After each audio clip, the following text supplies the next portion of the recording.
Hello friends, ఇది ఉజ్జయిని మహంకాళేశ్వర స్వామివారి temple. So friends, previous వీడియోలో నేను చెప్పినట్టుగా ద్వాదశ జ్యోతిర్లింగాలలో ఇది కూడా ఒకటండి.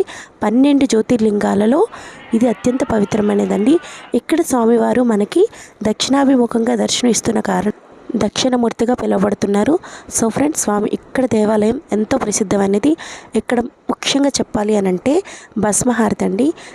మధ్యరాత్రి అంటే 12 గంటలకి మనం వెళ్తే 1 గంటన్నరకి హారతి అనేది స్టార్ట్ అవుతుందంట. సో శ్మశానం నుంచి అప్పుడే తీసుకొచ్చిన భస్మం అంటే బూడిదని తీసుకొచ్చి అభిషేకం చేసి హారతి ఇస్తారు. 4 గంటల వరకు కూడా హారతి కార్యక్రమం జరుగుతుందంట. మాకైతే అంతటి అదృష్టం కలగలేదు.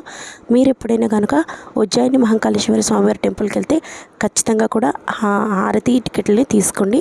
సో ఫ్రెండ్స్, తర్వాత మేమైతే మా రూమ్కి వెళ్ళి లంచ్ చేసాం. సో తర్వాత ఎక్కడికి వెళ్ళి ఏ టెంపుల్స్ దర్శనం చేసాం అనేది నెక్స్ట్ వీడియోలో పోస్ట్ చేస్తున్నాను. Thank you for watching.